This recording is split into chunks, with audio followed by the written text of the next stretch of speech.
Nabi Ibrahim alaihissalam. Jadi Bapak dan Ibu yang dirahmati Allah, maka perhatikan Bapak dan Ibu, khairun inda rabbika thawaba. Jadi anak-anak yang saleh menjadi pahala yang terbaik, dan yang kedua menjadi harapan. Kita sulit berharap kalau anak kita tidak saleh. Maka harapan itu pada anak-anak yang saleh. Baik, berikutnya Bapak dan Ibu.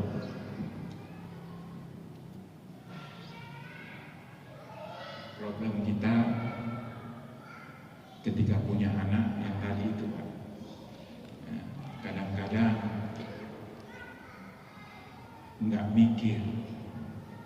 Salah satu yang menarik dari para nabi ketika minta anak itu, dia sebutkan mengapa pengen punya anak. Apa alasan punya anak? Bapak dan Ibu yang dirahmati Allah, ini yang tadi Nabi Zakaria yang saya sebutkan, semua alasan apa? Semua alasan tidak punya anak dia miliki. Dia katakan, Pak, qala rabbi inni wahadal azmu minni. Ya Allah, tulangku sudah semakin lemah. Wasta'ala ra'su syaiban, dan rambutku, kepalaku sudah penuh dengan uban. Walam akun bidu'aika rabbi syaqiyya, tapi aku tidak pernah frustasi di dalam berdoa. Wa inni khiftul mawaliya min wara'i. Ya Allah, ada satu hal yang kutakutkan ya Allah, bahwa nanti siapa yang memimpin dari semua mawali, semua kerabat-kerabatku dan keluarga besarku. Dia nggak punya anak, dari sisi dia nggak ada anak, tapi kerabatnya lain banyak punya keturunan. Siapa yang memimpin ya Allah? Bapak dan Ibu, yang dia inginkan, wa kana imraati aqirah, dan istriku mandul, fahabli min ladunka waliyan, dan berikan kepadaku dari sisimu seorang anak. Tujuannya apa? Yarithuni wa yarithu min ali Yaqub waj'alhu rabbi radiya. Salah satu tujuan kenapa kita punya anak adalah sebagai Nabi Zakaria, dia menjadi pewaris, bukan pewaris harta. Bukan pewaris harta, karena harta dengan cepat akan habis. Apalagi harta waris, cepat banget habisnya. Yarithuni, dia akan menjadi pewarisku, pewaris ilmuku, pewaris risalahku, misi hidupku, tugasku, amanahku. Makanya Bapak dan Ibu yang dirahmati Allah, anak-anak kita adalah pewaris kebaikan-kebaikan kita, pewaris misi kita, pewaris risalah kita. Salah satu yang sangat penting kita pahami, kebaikan yang kita miliki tidak boleh berhenti pada kita, dia harus dilanjutkan. Makanya Bapak dan Ibu, kenapa para nabi benar-benar berhasil ketika mereka mendidik anak-anak mereka, kecuali hanya beberapa seperti Nabi Nuh? Karena salah satunya adalah para nabi memberikan amanah yang jelas kepada anak-anak, estafet yang jelas kepada anak-anak. Dalam bahasa keren, anak-anak tahu apa yang dimaui oleh orang tuanya. Orang tuaku mau apa? Yang repotnya anak-anak sekarang sering kita omeli, tapi dia nggak tahu sebenarnya yang dimaui dari bapakku itu apa. Kita omeli, kita marahi, kamu ini gimana sih? Kamu ini begini. Tapi dia nggak tahu sebenarnya yang benar-benar diinginkan oleh orang tuanya itu apa. Oleh sebab itu Bapak dan Ibu, penting kita untuk menyampaikan misi, visi kita kepada anak-anak, supaya mereka mengerti apa yang kita mau. Berikutnya, Bapak dan Ibu yang dirahmati Allah, karena itulah maka anak itu adalah apa? Ujian. Ujian. Dikasih ujian, nggak dikasih ujian. Dikasih ujian, berat ujian. Allah Subhanahu wa taala berfirman, "Innama amwalukum wa auladukum fitnah." Bapak dan Ibu, sesungguhnya hartamu dan anakmu adalah fitnah. Semuanya fitnah, semuanya ujian. Maka hati-hati dengan ujian. Potensinya cuma dua, lulus atau gagal. Lulus atau gagal. Ujian, kita lulus nggak di dalam memiliki anak. Bukan sekedar bahwa anak itu tumbuh dari kecil menjadi besar, tapi dia diuji. Ya, ujiannya dari segi macam-macam, dan nanti sampai ke level kalau kita gagal, maka dia akan menjadi musuh. Ya, dia akan menjadi musuh, dan itu bahayanya ketika kita gagal mengelola bagian daripada anak kita. Perhatikan Bapak dan Ibu, ayat berikutnya ini. Ya ayyuhalladzina amanu inna min azwajikum wa auladikum aduwwan lakum. Aduwwan lakum. Perhatikan di sini nggak ada penunjuknya. Di sini Bapak dan Ibu, ya ayyuhalladzina amanu, wahai orang-orang yang beriman, inna, sesungguhnya, min, ini kata min, perhatikan Bapak dan Ibu. Kata min artinya sebagian. Maksudnya tidak seluruh anak. Inna min azwajikum, dari istri-istri dan pasangan kalian, suami atau istri. Wa min auladikum, dari anak-anak kalian, ada yang jadi musuh. Jadi tidak semua jadi musuh. Mereka asalnya bukan musuh, asalnya anugerah. Tadi pertama kan anugerah. Tapi kalau gagal mengelola yang di ayat sebelumnya, ujiannya gagal kita kelola, maka dia berpotensi menjadi musuh. Bapak dan Ibu yang dirahmati Allah, ini nih kata min ini nih, alhamdulillah min. Ya. Jadi sebagian daripada anak-anak itu adalah apa? Musuh. Tetapi kembali ke ayat sebelumnya, kalau ujian di sini nggak ada min. Innama amwalukum wa auladukum, langsung. Sesungguhnya semua hartamu, semua anakmu adalah ujian. Bukan sebagian ujian, semua. Nah, ketika kita gagal mengelola dia menjadi ujian, maka dia berpotensi menjadi, ayat setelahnya menjadi apa? Menjadi musuh. Bapak dan Ibu yang dirahmati Allah Subhanahu wa taala, itulah sebabnya kita harus serius di dalam mendidik mereka, di dalam mendidik anak-anak ini supaya menjadi, bukan menjadi musuh, tetapi menjadi penopang kita untuk beribadah kepada Allah. Umar bin Abdul Aziz, suatu ketika anaknya masuk ke kantornya, ada lampu di mejanya Umar bin Abdul Aziz, lampu zaman dulu, lampu teplok gitu ya. Lalu ketika anaknya duduk di depan, sebelum ngomong, anaknya niup lampu itu. Lalu Umar nanya, kenapa engkau matikan lampunya?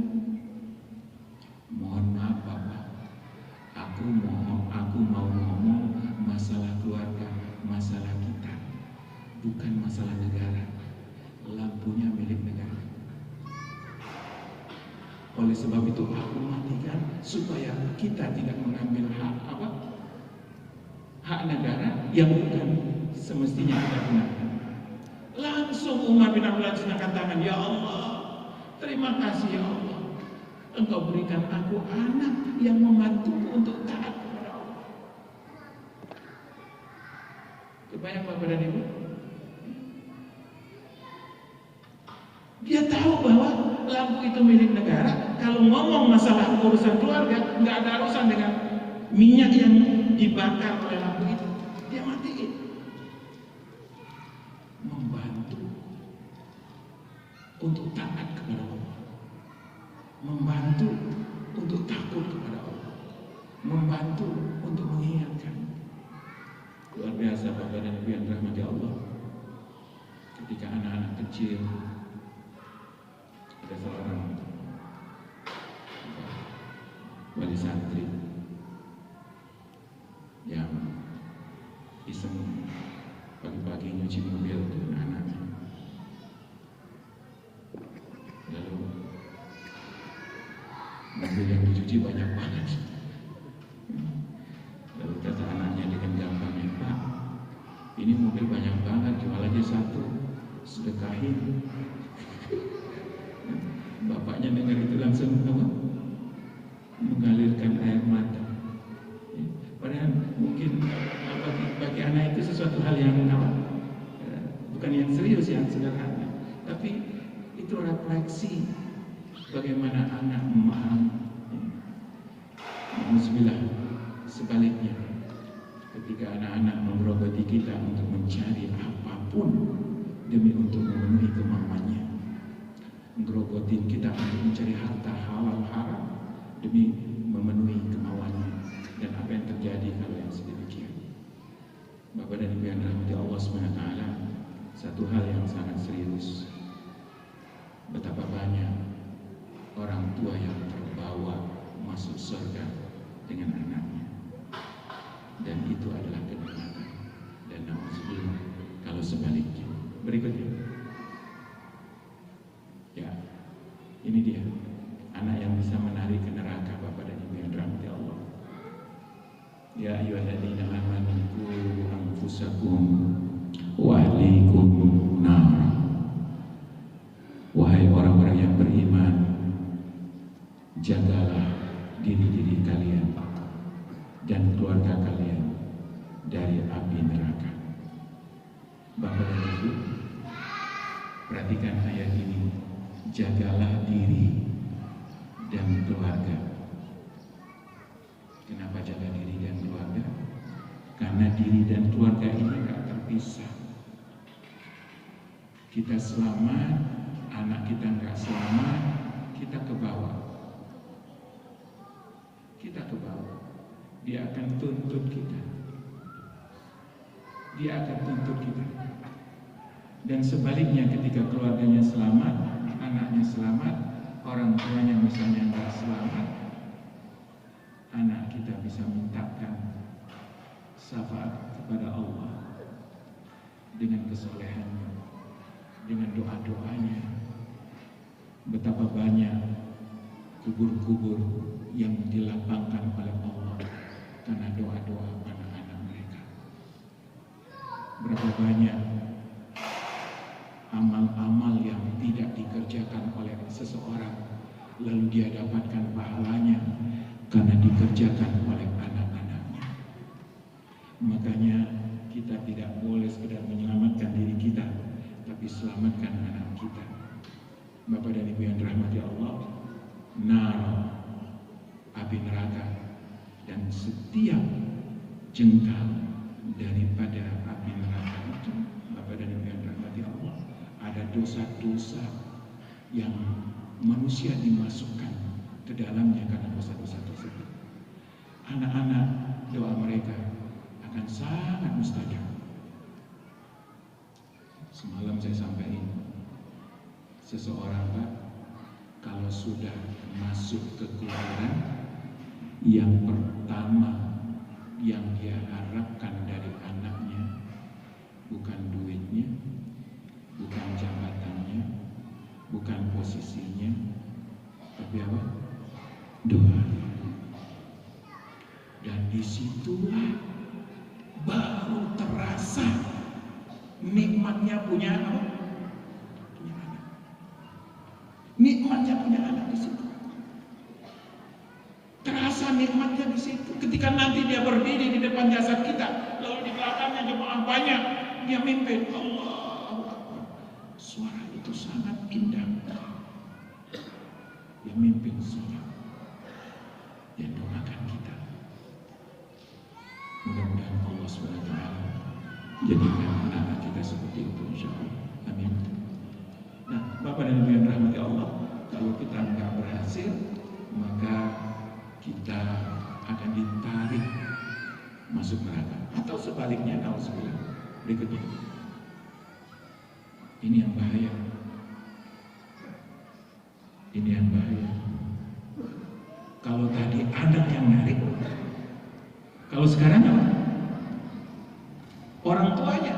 Nauzubillah. Bapak dan Ibu, perhatikan. Siapapun yang mengaku cinta kepada anak-anaknya, siapapun yang mengaku sangat sayang kepada anak-anaknya, perbaiki diri kita masing-masing, kita semua. Jadikan diri kita soleh. Karena kalau nggak soleh, nauzubillah. Perhatikan Pak, orang-orang yang berdosa,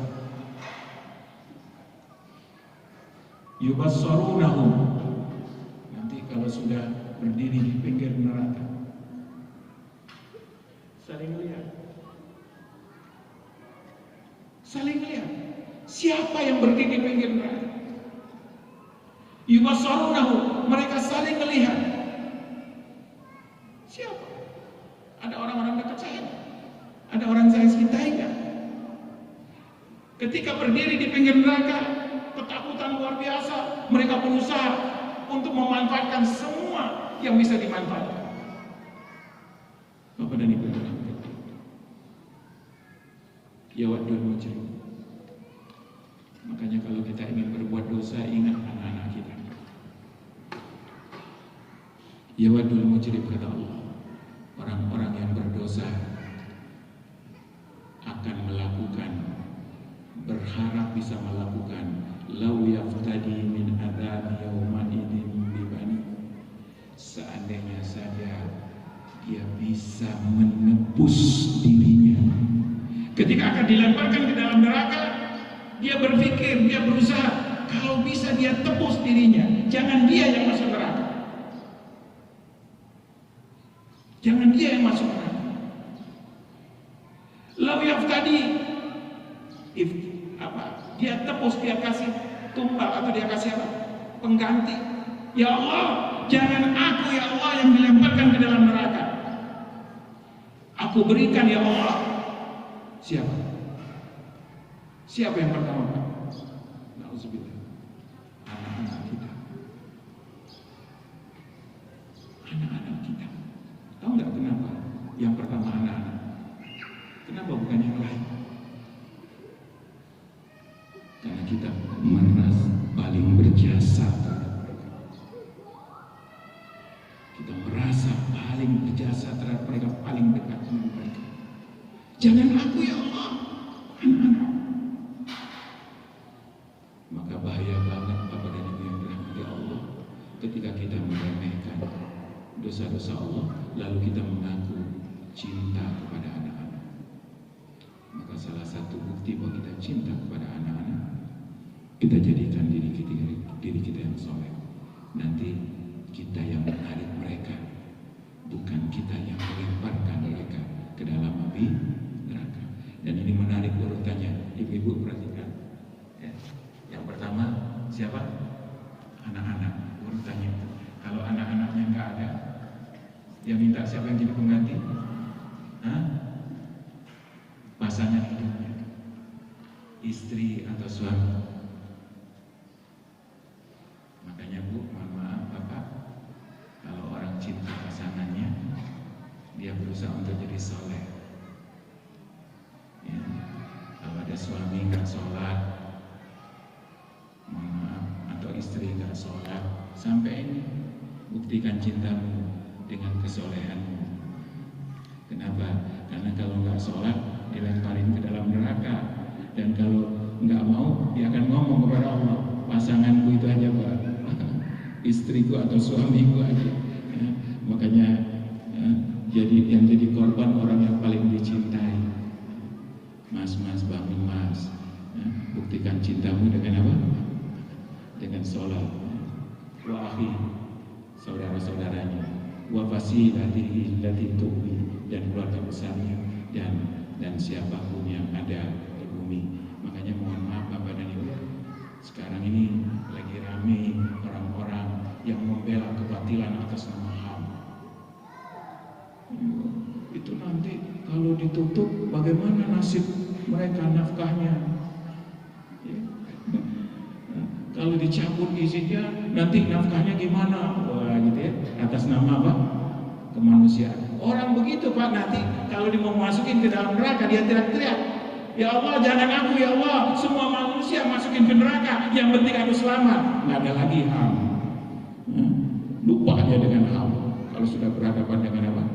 Neraka. Ya. Baik, berikutnya Bapak dan Ibu, dengan cepat. Kemudian surga anakku adalah surgaku. Ini indah banget. Ini doa yang indah. Rabbana hablana min azwajina wa zurriyatina qurrata a'yun waj'alna lil muttaqina imama. Indah Bapak dan Ibu. Inilah tujuan pendidikan Milbos. Doa semua orang yang mengerti akan hakikat daripada Allah. Doa-doa orang soleh. Rabbana hablana min azwajina wa zurriyatina. Dua, qurrata a'yun yang pertama, waj'alna lil muttaqina imama. Ya Allah, jadikan anak-anak kami permata hati kami, yang menyejukkan mata kami ketika kami melihatnya. Mata kepala adem melihatnya, mata hati tentram. Oleh sebab itulah Bapak dan Ibu yang dirahmati Allah, inilah doa semua orang yang ngerti. Jadi mau dijadikan anak-anak kita, minimal kita tahu bahwa Allah menginginkan ini, bahwa dua qurrata a'yun, kalau dilihat itu ada, nanti di akhir kita lihatkan. Dan yang kedua, menjadi orang baik yang mimpin orang-orang baik. Kebayang nggak Pak? Ya, kadang-kadang ada juga, anak saya hebat, pemimpin geng motor. Kepemimpinannya mimpin yang nggak baik. Mimpin orang-orang yang baik, dan memimpin orang baik tidak mungkin kecuali dia adalah orang baik. Makanya dikatakan sini imam lil muttaqin, pemimpin untuk orang-orang yang baik. Berikutnya, Bapak dan Ibu yang dirahmati Allah, anakku adalah surgaku, dan inilah Bapak dan Ibu yang dirahmati Allah. Kita berharap ini terjadi. Wa aqbala ba'duhum ala ba'din yatasaalun. Nanti ketika di surga, bapak-bapak akan duduk-duduk santai begini sambil nyender ini Pak. Tangannya satu dia Pak, lalu badannya nyender. Duduknya duduk santai banget. Wa aqbala ba'duhum ala ba'din yatasaalun. Mereka saling ngobrol berhadapan-hadapan. Qalu inna kunna qablu. Ini cerita orang-orang di surga, ini rahasia Pak. Ini bocoran. Ini bocoran. Bocoran dari mana? Bocoran dari surga. Bocoran dari surga. Jadi orang-orang di surga ceritanya itu adalah tentang dunia. Ya. Ceritanya tentang apa? Tentang dunia. Mereka cerita bagaimana kondisi mereka dahulu di dunia. Bapak dan Ibu yang dirahmati Allah, qalu inna kunna qablu fi ahlina musfiqin. Ya Allah, maaf, mereka mengatakan sesungguhnya kami dulu di dalam keluarga kami musfiqin, Concern kami, perhatian kami, ketakutan kami adalah urusan apakah anak-anak kami, keluarga kami taat atau tidak taat, beriman atau tidak beriman, berakhlak atau tidak berakhlak. Dan itu jadi pikiran bagi kami, musfik, kekhawatiran kami. Yang jadi pokok pikiran kami adalah salat nggak? Beribadah nggak? Beriman nggak? Akhlaknya gimana? Apakah dia mencintai Allah? Apakah dia mencintai Rasulullah SAW? Dan ini menjadi musfik, menjadi pikiran yang membuat kita cukup khawatir. Itu urusan yang pertama sekali. Jadi mereka penduduk-penduduk surga adalah orang yang sibuk dengan memikirkan keluarganya dalam urusan apa? Bukan dunia, tapi itu urusan akhirat. Perhatikan Bapak dan Ibu. Sebaliknya, mohon maaf, orang-orang yang hari ini sibuk dengan memikirkan bagaimana anaknya sukses dalam tanda petik urusan dunia dan lupa dengan urusan apa? Akhirat. Dia sangat bangga, dia sangat senang dengan keberhasilan-keberhasilan duniawi. Tapi lupa.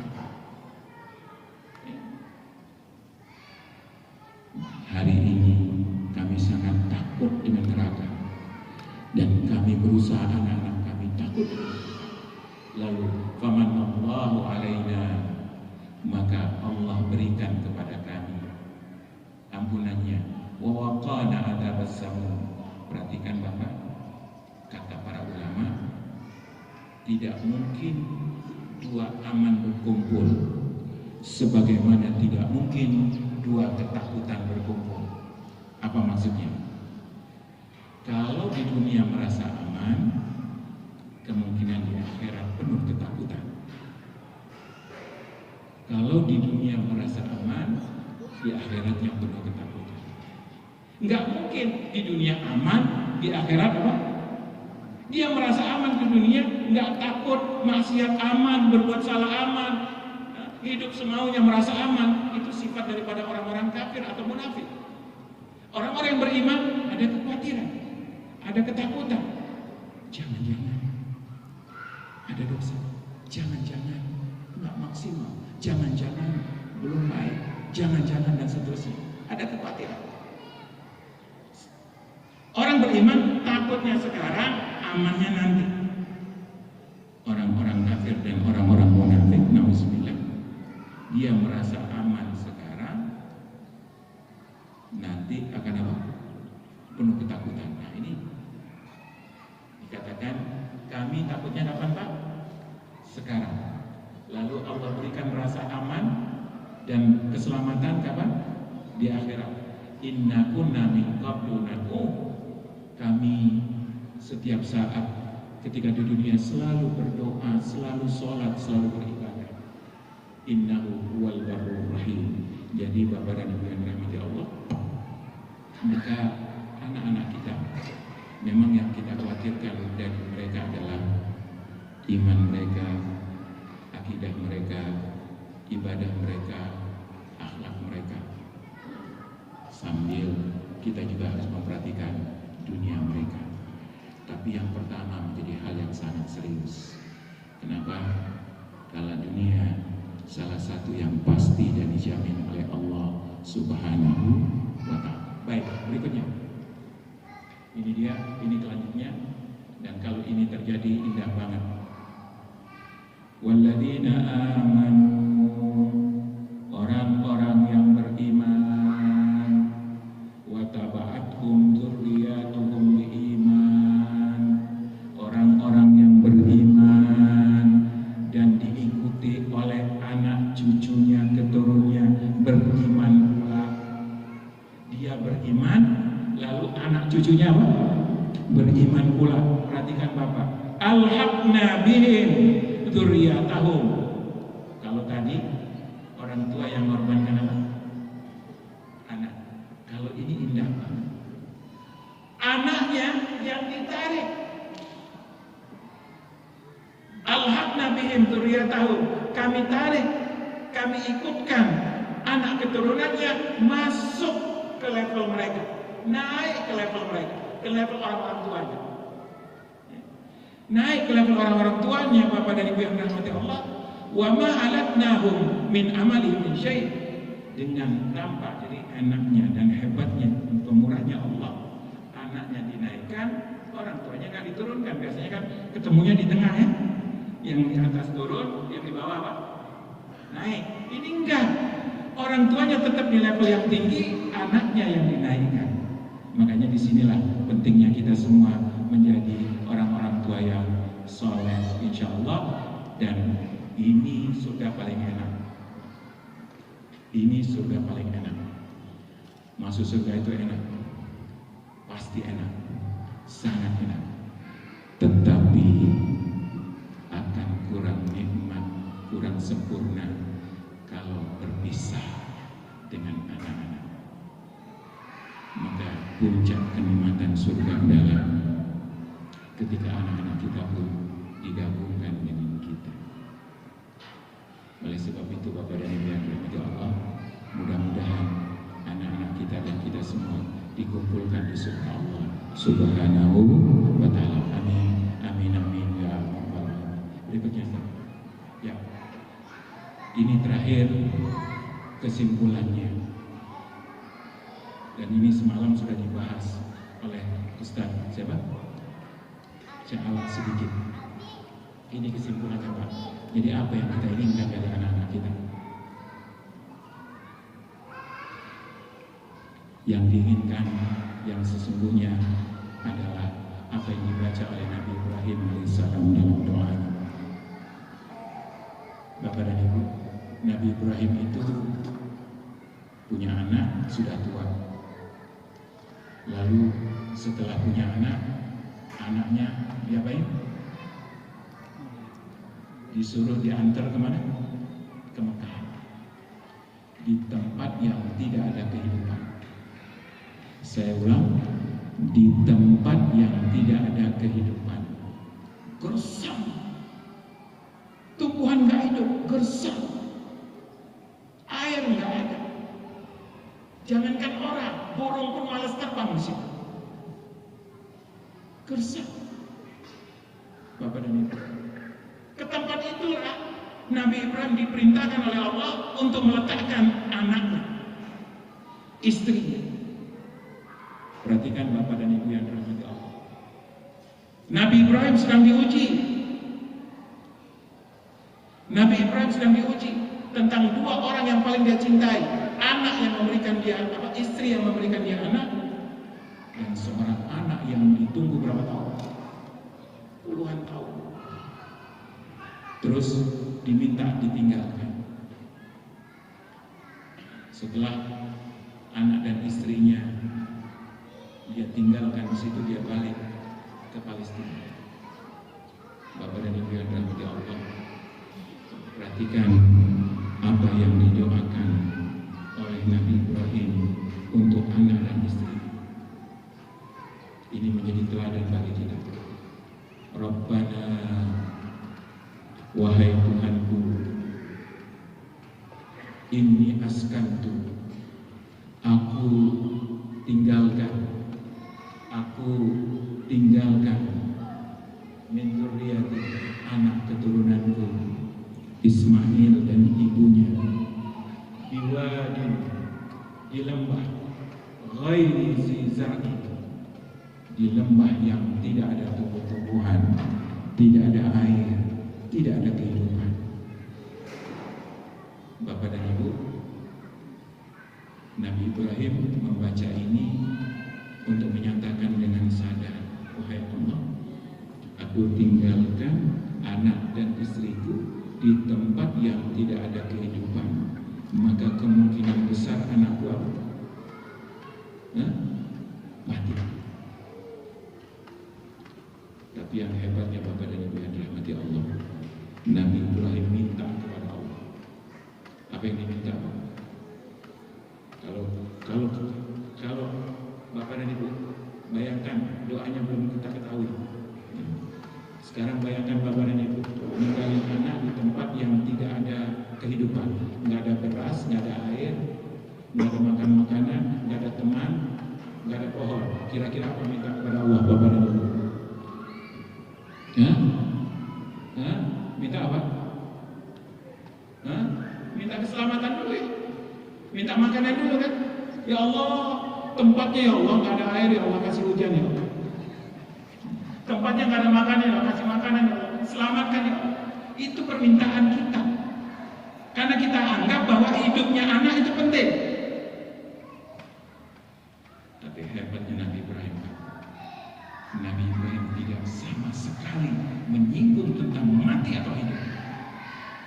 Karena mati dan hidup itu tidak bernilai bagi Ibrahim kalau tidak ada tiga hal ini.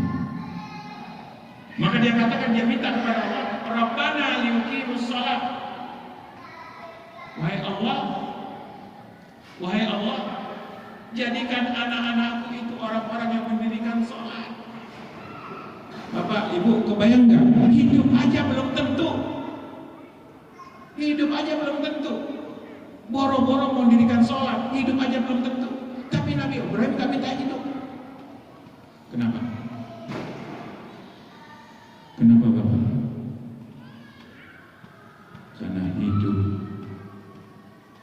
tanpa sholat, artinya tanpa iman, tanpa ibadah, no, itu jadi musibah bagi kita. Maka dia tidak minta hidup, tapi dia minta apa? Jadikan anaknya sholat. Itu simbol tiga. Simbol ada akidahnya, karena nggak sholat kalau nggak punya apa? Akidah yang benar. Makanya Ismail itu anak yang akidahnya kuat, sampai-sampai siap dia disembelih. Yang kedua, sholat itu adalah simbol tegaknya syariat, tegaknya ibadah.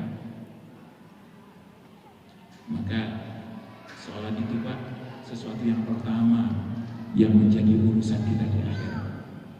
Silakan haji, silakan sedekah banyak, perhitungannya nanti. Setelah hitungan apa? Hitungan sholat. Dan yang ketiga, sholat itu adalah simbol orang yang punya komitmen dalam hidupnya kepada Tuhannya. Karena sholat sesuatu yang dilakukan berkali-kali dalam apa? Dalam kehidupan sehari kita. Maka dia akan kontrol hidupnya dengan agamanya. Dia akan kontrol hidupnya untuk ketaatan kepada Tuhannya. Maka dikatakan liyuqimus shalah.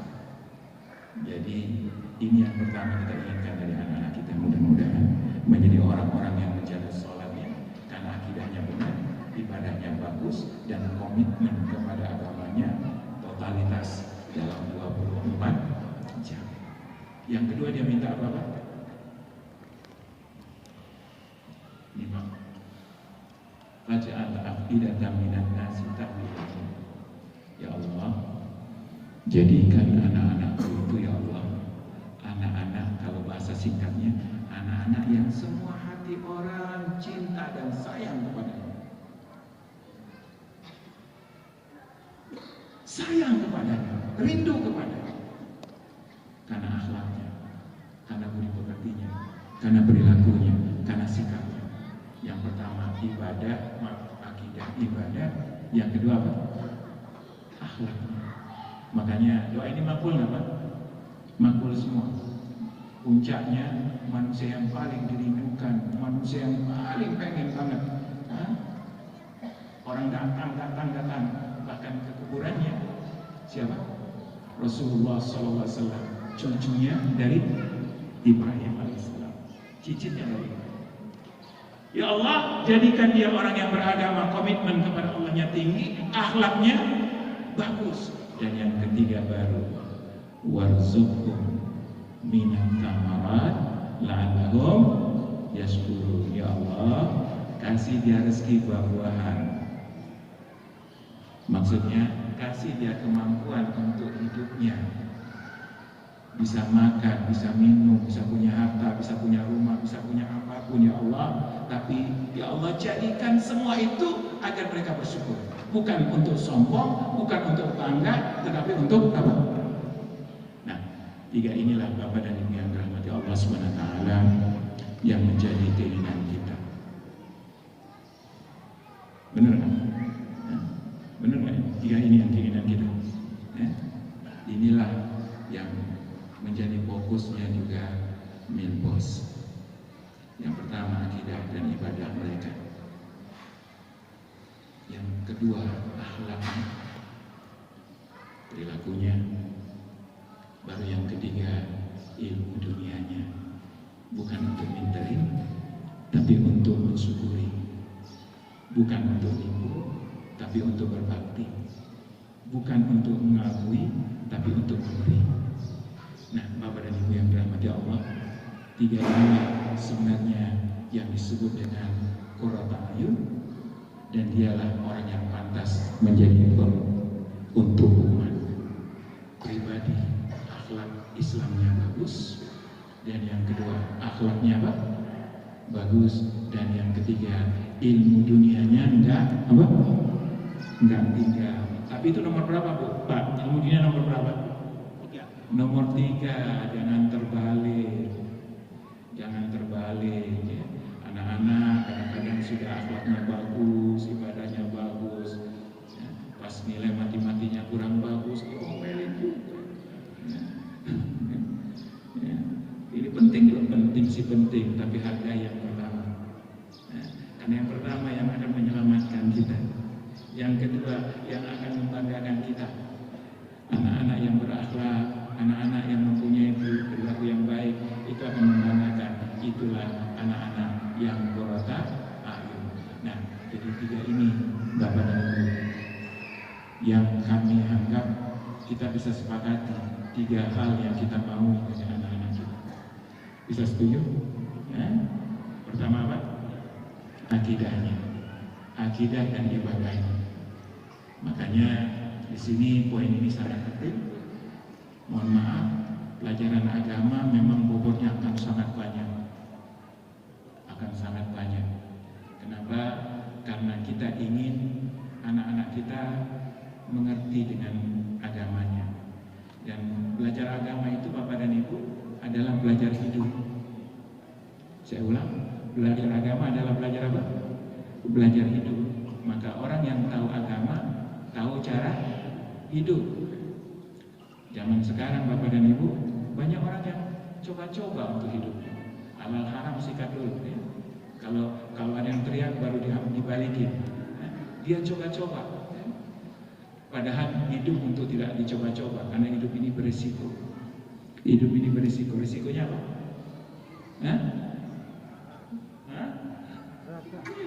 Neraka. Oleh sebab itu bukan untuk dicoba-coba.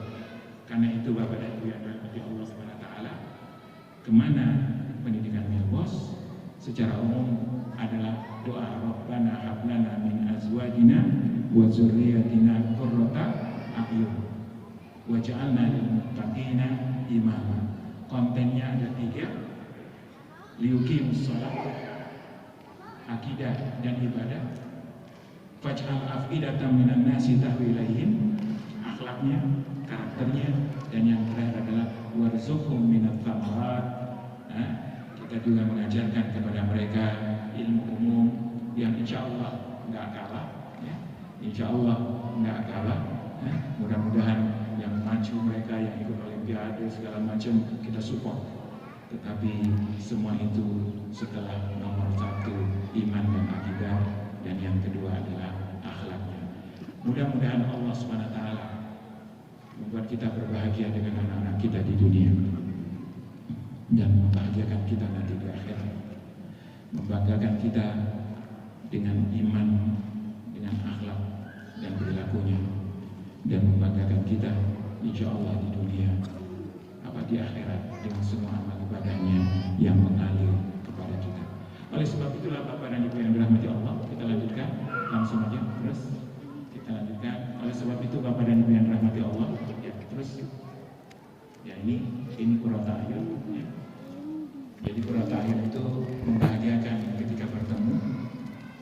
Otaknya cerdas, hatinya lembut, santun akhlaknya dengan ramah hati. Jadi ketika dilihat nyaman, lalu hati juga nyaman, lurus dan kuat dalam akidahnya, kemudian benar dalam ibadahnya, luas ilmunya dan mandiri dalam hidup.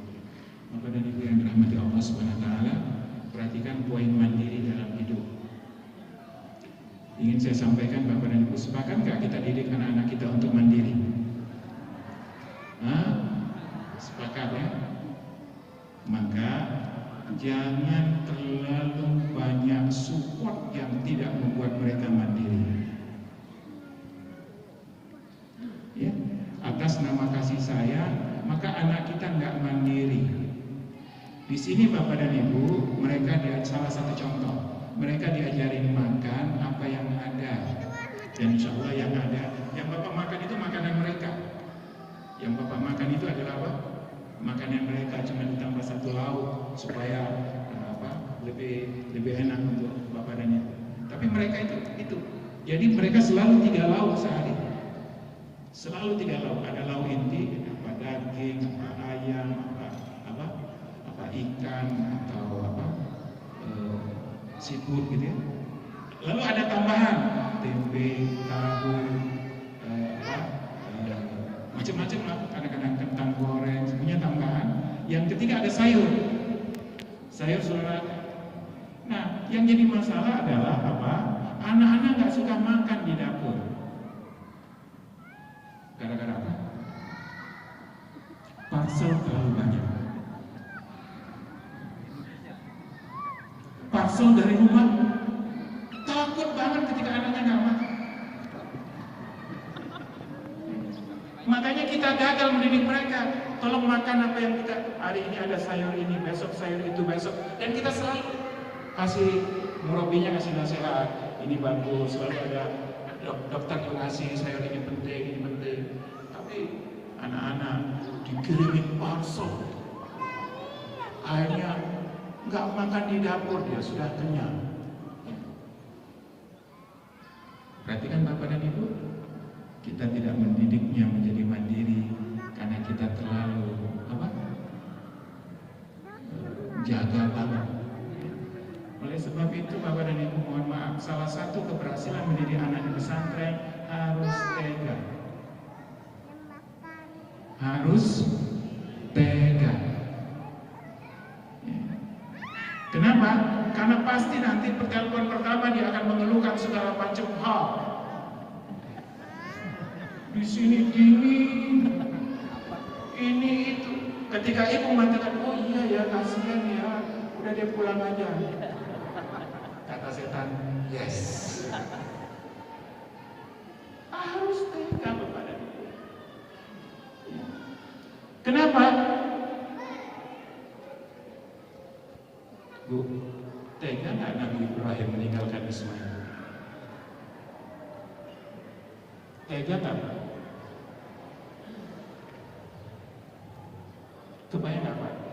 Ismail itu anak yang ditunggu puluhan tahun. Ditunggu puluhan tahun. Tapi dia mengatakan, anak ini harus berhasil. Bukan perasaanku yang berhasil. Bukan perasaanku yang puas. Anaknya yang harus berhasil. Banyak kasus Bapak dan Ibu terjadi di dalam kehidupan mereka di pesantren. Kasus-kasus manusiawi. Contoh sederhana, air mati.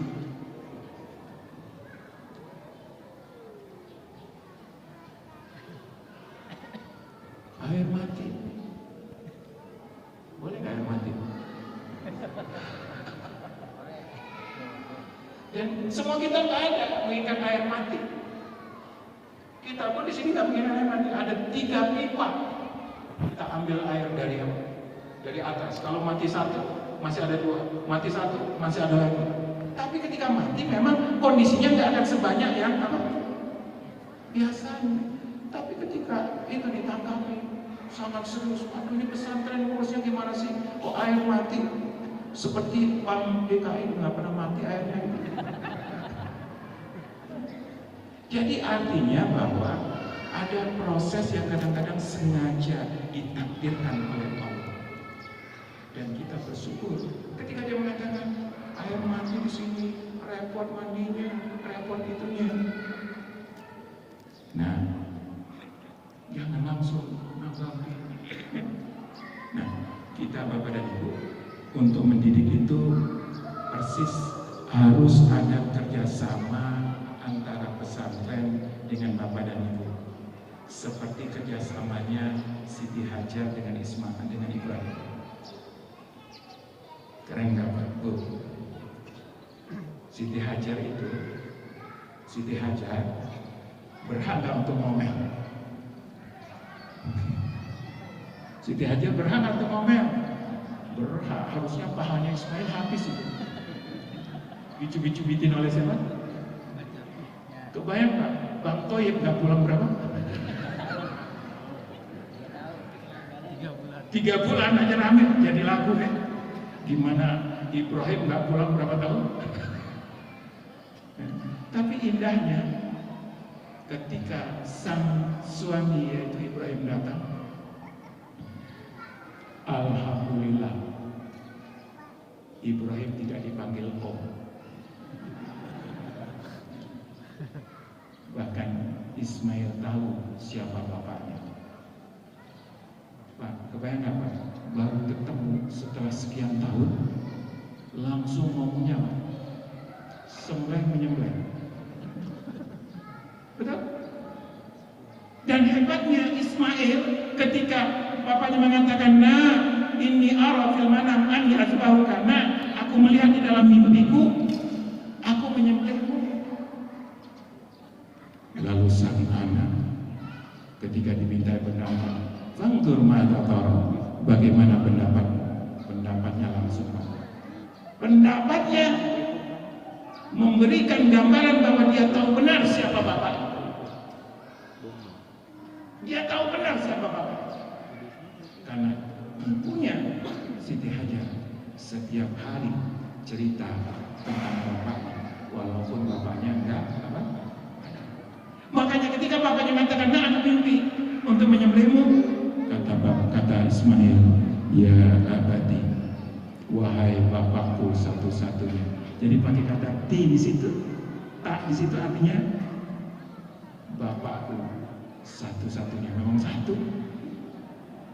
Tapi kalimat satu-satunya untuk menunjukkan bahwa aku sangat bangga dengan engkau. Wahai bapakku, if'al, kerjakan apa yang itu. Bapak dan Ibu, karena Siti Hajar berhasil menjelaskan semua kondisi yang sangat tidak nyaman itu menjadi sebuah hal yang positif bagi siapa? Ismail. Nah, itulah sebabnya Bapak dan Ibu yang dirahmati Allah, kita harus kerjasama antara Milbos dengan Bapak dan Ibu supaya pendidikannya berhasil. Salah satu kegagalan adalah ketika gambaran hasil laporan ke rumah langsung ditanggapi dengan menilai negatif, yang akhirnya menjadi feedback yang negatif kepada anak-anak, dan alasan nggak betah di pesantren menjadi sangat relevan. Nggak betah di pesantren sangat relevan. Perhatikan Bapak dan Ibu, ini dia ya berikutnya. Jadi setelahnya dulu. Ya. Jadi Milbos ini di bawah Yayasan Maghfirah Bina Umat. Yayasan Maghfirah Bina Umat ini yayasan yang didirikan pure sebagai yayasan dakwah dan pendidikan non-profit. Dan lembaga ini insya Allah dalam beberapa tahun ke depan, karena kita sedang mempersiapkan kadernya, akan kita wakafkan menjadi milik umat. Cuman mewakafkannya kepada orang yang kita siapkan, yaitu para alumni daripada STIPI. Kenapa kepada para alumni? Supaya mereka melanjutkan perjuangan ini benar-benar sesuai dengan apa? Visi dan misi. Oleh karena itu, Bapak dan Ibu yang dirahmati Allah, niat kita melakukan proses pendidikan ini murni untuk benar-benar mengkader pemimpin-pemimpin umat ke depan. Jadi sama sekali nggak ada profit, nggak ada, bahkan justru dari usaha-usaha grup kami Maghfirah dan dari jemaah yang kita berikan ke sini. Jadi semua yang ada di sini yang Bapak berikan kepada pembayaran kepada sekolah 100%, hanya 2 kembali kepada anak-anak atau dibuatkan sesuatu yang menjadi wakaf berikutnya. Ya. Jadi tidak ada sepeser pun kita mengambil dana para ustadz juga hanya untuk kehidupan mereka, bukan untuk membangun kekayaan. Uang sumbangan Bapak dan Ibu ini kita sampaikan karena kasus lagi ramai tentang yang begitu-begitu. Sumbangan zakat 100% tidak kita gunakan untuk bayar gaji dalam artian operasional. Ya, kita gunakan untuk misalnya makan anak-anak, santri, beli buku dan seterusnya yang beasiswa. Ya. Jadi uang-uang yang Bapak Ibu bayarkan cuma dua. Jadi investasi untuk anak-anak atau jadi investasi akhirat untuk Bapak dan Ibu, karena semuanya digunakan di sini. Nah, oleh sebab itulah Bapak dan Ibu yang dirahmati Allah, kami ingin benar hubungan kita, hubungan antara yayasan, hubungan antara sekolah dengan Bapak dan Ibu adalah hubungan saling support. Kita tidak ingin, memang kami bukan sempurna, masih banyak kekurangan pasti di sana sini. Ya, kalau ingin mencari kesalahan, Nabi Ibrahim paling banyak sisi kelemahannya dari istrinya, tapi dia tutupi. Oleh sebab itu kami berharap kita saling support supaya ilmu yang dipelajari oleh anak-anak menjadi ilmu yang berkah. Grup WA ingin saya sampaikan dari sekarang supaya tidak terjadi dengan angkatan-angkatan yang akan datang. Tidak boleh menjadi sarana untuk saling membakar kebencian, dan itu dosa besar. Saya katakan dosa besar. Kenapa? Karena merusak keikhlasan. Asalnya hubungan kita baik, tapi kadang-kadang ada sebagian yang memprovokasi, dan grup WA menjadi itulah sebabnya kami tidak support untuk membuat grup WA. Nah, kalau ada apa-apa kita nanti akan disampaikan nomor untuk komunikasi, dan saya selalu ada di sini, saya marmor di sini. Ya. Kecuali kalau lagi tugas, ada keperluan ke Jakarta saya turun, atau lagi mengantar haji atau umroh saya pergi. Kalau enggak saya di sini, karena tinggal saya di sini bersama dengan para santri. Ya. Jadi Bapak dan Ibu yang dirahmati Allah, maka kita perlu sama-sama mendidik anak-anak kita. Ya. Dan keberkahan ilmu itu luar biasa. Kalau kita tidak tunaikan amanah ilmu, dia jadi nggak berkah. Makanya di dalam belajar keberkahan itu penting. Apa yang dipelajari oleh anak-anak kita menjadi berkah. 3 hal yang kami minta. Yang pertama, doa. Apa? Doa. Kenapa doa? Karena modalnya Ibrahim cuma doa. Ibrahim melakukan apa-apa nggak untuk anaknya? Ada yang dilakukan oleh Ibrahim? Nggak ada, dia jauh. Dan zaman dulu nggak ada HP, nggak bisa dia ngarahkan. Ibu lakukan.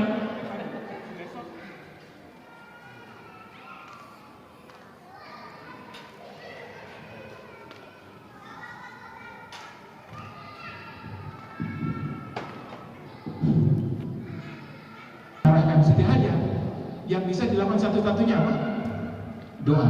Makanya kami minta Bapak dan Ibu, tolong doakan anak-anak kita dan doakan kami untuk bisa diberikan kekuatan lahir dan batin di dalam mendidik. Itu pertama kali.